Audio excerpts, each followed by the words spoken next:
Wuthering Waves is a game that I have been eagerly anticipating ever since I heard of it back in 2022. This came during a time when open-world action RPGs were running hot following the meteoric success of Genshin's maiden voyage. A sizable portion of the gacha fandom was quick to write off most of them as knockoff attempts to one-up each other, but for one reason or another, Wuthering Waves was different, at least for me. Maybe it had to do with the fact that it was being developed by Kuro, a fairly reputable company, or because of the strong first impression the demos and trailers made, but I had high hopes for this game. I still do. Having received access to the second closed beta, I had the privilege to look through all the changes implemented since the first beta, and I wanted to make an honest review of what I think about the game so far. Of course, this is still a beta test. There's bound to be a number of bugs and janks to be ironed out, and currently we still don't have a release of the official version yet. That being said, the game feels very close to completion just based on what is made available to us so far in the second beta. I'll be giving a cursory overview of the game's mechanics and systems, things that stood out to me, as well as offer feedback on what I believe can be improved on. After all, that's what betas are for, right? Wuthering Waves, or Wuwa, which I'll be referring to it as, is a more combat-intensive action RPG with a greater focus on understanding its various battle systems and mechanics. As someone who definitely leans more on the side of combat than exploration for these types of games, this resonates with me a lot. One of my main gripes about Genshin is how much potential there is to expand on the game's combat, but whether due to the absence of endgame content or lack of further expansion on its mechanics, it always felt superficial. I think that's ultimately the same thoughts people have towards Wuwa with more complex and sophisticated combat. Right away, something I took notice of is the better movement options we have at our disposal. The game has a basic walk and sprint, but when pressing the sprint key, by default, it actually makes you dash backwards, implying it's less of a sprint and more of a dodge. Moreover, you can actually dash mid-air, which is something I love because in my opinion, every open-world RPG with a focus on combat should have some semblance of a double jump. Continuing with the movement options, running in this game does not expend stamina, merely the initial dash. The only time it actually does is when you run up walls. Yes, you can run up walls in this game. I know it sounds kinda silly, but compared to painstakingly climbing, I'll take the alternative any day. Speaking of which, the jump off animation's a lot more fluid and satisfying. You actually jump off the wall and perform a somersault in the air. So despite Wuwa placing more emphasis on combat, I can definitely see the more fluid mobility in this game lending itself to better exploration as well, especially given we can sprint forever. It gets even more fun when you have access to your grappling hook, letting you rappel to various areas and even use it as an extra jump. There's a lot of freedom and movement in this game. It actually almost reminds me of Nier Automata. I'm not sure if the animations are finalized yet, but I do find the camera movement for when you jump to be a little rough. Maybe it's the way the keyframes transition between animations, but smoothing that out would be easier on the eyes, although I'll touch on camera movement a bit more later. On to the actual fighting itself. Since my audience on Vars 2 mainly consists of Genshin players, I'll be making references between the two games. Although I'm trying my best not to since I personally don't subscribe to the whole Genshin killer discourse with these types of games, but Wuwa's combat should be very intuitive for Genshin players. Every unit has a normal attack and a heavy attack, with the latter consuming stamina in exchange for dealing more damage or having an additional effect. What's interesting about this game though is how unique the attacks are. Normal and charge attacks are pretty uniform across the board, with the only difference coming down to the weapon you use. In Wuwa, even with the limited number of units I have so far, characters have their own way of attacking. For example, Yang is a conventional sword fighter with a heavy attack dashing forward. On the other hand, we have Baizu, who uses what is called a rectifier, this game's version of a catalyst I assume. Her attack animations are more distinct. When normal attacking, she commands a spirit that strikes in a manner of ways, during which she can slowly move around while this is happening. As for the heavy attack, she has a spirit spin around like a top, letting you remotely control where it moves in a set radius. Baizu is the only rectifier user I have at the moment, so I'm not sure if all rectifier users have this type of attack or if it's just her, but if that's the case, I'm really excited to see everyone else's heavy attack. By the way, Wuwa has guns. One of the first characters you get in your party is Chisha, and she fights using guns. I love bow and arrows, don't get me wrong, but I find guns to be far more satisfying to use. From what I know at the moment, there are 5 weapon types: rectifier, pistol, gauntlets, so we're gonna have brawler type units, very excited for that, your conventional swords, and broad blades, which are great swords basically. Continuing on with the combat mechanics, we have resonance skills, your Eve, very similar to Genshin's elemental skill. It serves as your secondary method of combat. Now, every character has what is called a forte circuit. You'll find a lot of the game's terms and parlance is founded on the basis of sound and music. Forte circuits essentially serve as a charge meter, wherein you accumulate the resource to then empower your attacks and skills, adding another layer of depth to Wuwa's combat. Each unit has a number of ways to charge up their forte circuit, making it so there's a lot more to the game's combat than just attacking mindlessly.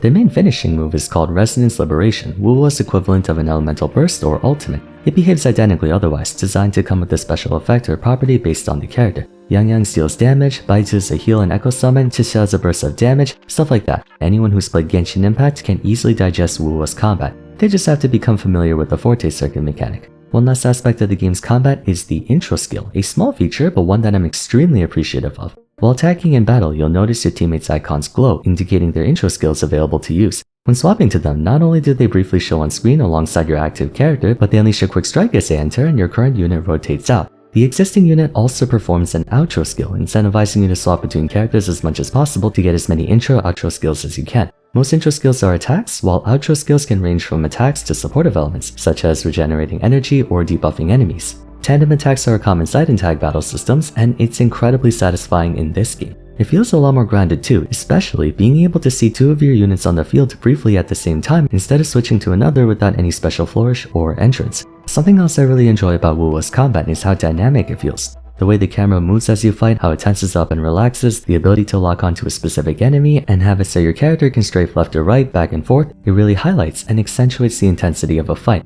probably more so as you get more and more into it. Let's move on to the other major gameplay system that you're probably excited about, the weapons and equipment. Wuwa's weapons are pretty standard fare. You have a main stat, substat, and a weapon passive associated with them. The real meat and potatoes of this game is the echo system. Echoes can be equated to Genshin and Starl's artifacts and relics, with each echo having an assortment of stats ranging from defense to HP to attack and other things, and there are set effects based on the type of echo it is, indicated by an icon next to each one on the bottom left. More noteworthy though is that whichever echo that's in the primary slot can have their echo ability used, letting you transform into them for a special ability, whether it's regenerating health, dealing damage, etc. So these are essentially summons that you can capture to then use in combat, almost like a Pokemon, except you can also capture boss enemies and use them in combat as well. Echo abilities are yet another layer of depth added to Wuwa's content, and present a lot of possible ideas in combat scenarios. For example, you can have an attacker but give them an echo that recovers HP, increasing their survivability, or you can have a support character and give them an echo with the crowd control ability that corrals enemies together. So while artifacts and relics are almost entirely stat sticks that don't really change the unit's playstyle, echoes come with their own active abilities that can drastically change how you like to play your units, and will likely be a major influence in certain fights. One battle you might gear up your entire party with offensive echoes to one-shot everything, another battle you might have to supplement your team's durability by giving a bunch of tank and healing echoes. There's a ton of room for personal expression depending on the type of player you are, and from a hardcore/meta standpoint, I can see this getting very optimized. It's a really cool system considering the way you obtain echoes is to fight enemies and bosses, giving players a reason to grind. I know grinding can be a divisive thing, particularly for those who don't have the time or motivation to dedicate hours every week, but it does afford the option for players who want to go down that route. So, as you can see from character mechanics like forte circuits to intro natural attacks to item mechanics like echo actives, there's so much more to think about when it comes to Wuwa's combat, and while I'm all for that, there's something that has me mildly concerned about it. This game is cross-platform, intended to be playable on both PC and mobile. On PC, the increased complexity of the game isn't that much of an issue in light of having effectively 7 to 10 buttons you can press at any given point in time, but on your phones, you can only press 2 or maybe 3 things at a time if you're one of those crazy mobile gamers. Trying to seamlessly maneuver about the fight while attacking, using your skills, echoes, switching between characters can be quite the onerous task for just your thumbs. So I wonder how difficult this game will be to play on handheld devices. I've always played Genshin on my computer, but on the rare occasions I had to play on my phone, I would always just try to use someone easy to attack with like the bow user or Neuvillette, since trying to use a melee attacker while moving the camera, moving the character and stuff was just too unwieldy. I can see this being more difficult in Wuwa where there's even more things you have to account for. Gacha games have a predominantly handheld audience, making the game non-mobile friendly could work against it. Next thing I want to briefly go over is the overworld exploration. For starters, the visuals. I find Wuwa's environment to be easier on the eyes. It might be a result of the landscape being less saturated compared to Genshin's more vibrant aesthetic, not that there's anything wrong with the vibrant colorful landscape, more that it's easier to notice anything of import, like if you're trying to find items or materials, and it makes enemies, NPCs and whatnot stand out more. Aside from that, there's a more, subdued undertone to the aesthetic of the game. The graphics are still picturesque and have that anime Breath of the Wild aesthetic to them, but there definitely appears to be a more monotone color scheme to this game, which I'd imagine is intentional in light of the more serious, realistic, darker vibe given off by Wuwa as opposed to Hoyo's more bubbly, lighthearted games. I haven't spent a great deal of time exploring, but I did notice there's a lot less focus on it, likely to put more emphasis on combat. On one hand, I'm inclined to believe that this is closed beta and they plan to add more explorative elements to the game, or they're trying to make the game more combat-centric and less on overworld search and travel. Depending on what type of player you are, this is either a positive or negative thing, but kind of like what I said about the gacha audience being mostly mobile gamers, they're also mostly casual players who prefer overworld exploration. Though I have expressed countless times that I wish Genshin had more combat, I'm fully aware of the reason they prioritize exploration, minigames, and puzzles. Given that Wuwa's gameplay is predicated on intense engaging battles and combat, exploration naturally won't be the main focus, nor does it have to be. Even so, it is first and foremost an open world title, and an integral part of the genre's gameplay is checking out all there is to see and explore. You can easily accomplish both. Considering the greater freedom of movement we have, it should make exploration a lot more fun, and when paired with the ability to pick up everything by holding the pickup key instead of mashing F, I honestly feel like Wuwa's exploration will be more enjoyable than Genshin, assuming they do add more content in this department. I will acknowledge that the ecosystem is a good way to encourage you to visit new areas to find new enemies to capture and use as your own. It's not just exploring for the sake of collecting items that you have too many of anyway. One suggestion I have is to add overworld occurrences. Have it so a couple times a day, a cluster of rare enemies or maybe NPCs you can fight spawn in various parts of the overworld. That can satisfy the exploration and combat fans at the same time. Last but not least, the gacha system. At a surface glance, I find Wuwa to be less burdensome on your wallet. For starters, prices for pulls are the same as Hoyo titles, but the 5-star character and weapon rates are 0.8%, 0.2% higher than Genshin and 0.1% higher than Starl. While that doesn't seem like a whole lot, you can expect a couple more 5 stars per year give or take, especially in tandem with the hard pity for this game being 80 pulls instead of 90. Not sure if there's a soft pity since I can't whale in the beta. The reimbursement benefit only applies to the Chinese server, I believe, but I imagine there will be one as that's kind of the benchmark for these kinds of metrics. Another thing to keep in mind is that the weapon banner for Wuwa has 100% guaranteed pity, and for the standard weapon banner you can specifically choose which one you want. That alone greatly increases the accessibility of 5-star weapons for players on a limited budget. Character banners have a 50-50 and a guarantee if you fail, just like Genshin and Starro.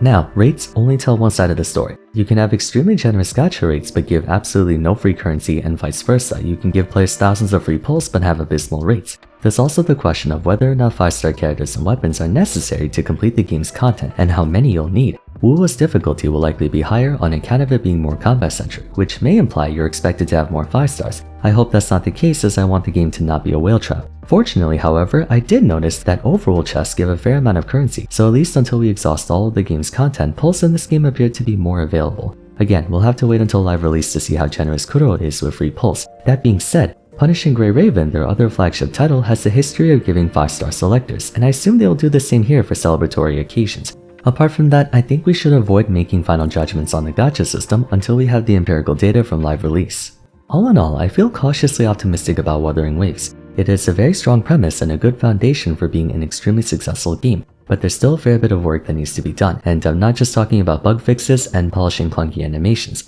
I think the current challenge with this game is that people will naturally be making comparisons between it and Genshin. This means that while I wish it weren't the case, expectations will be noticeably higher for this game, compounded even further by how long we've been waiting for it to come out. It can't just be as good as Genshin, it will have to be better for the game to truly establish itself as a strong rival. Once more, I'm not a fan of the whole narrative of this game being a Genshin killer. Games are more than capable of coexisting and serving as healthy competition for each other. But with how similar the two games are, success or failure will depend on distinguishment. Wuwa needs to do a lot of things, but more importantly, it needs to do them well and in a way that caters towards a broad audience of casual and hardcore combat and exploration story and gameplay alike. Most critical of all, it has to be memorable. There are countless games with a good premise, but they're forgettable because they don't foster loyalty and attachment to the characters, the mythos, or anything. So far, based on what I've observed in the second beta, there's definitely potential, but there's also definitely room for improvement beyond the aspects I talked about in this video.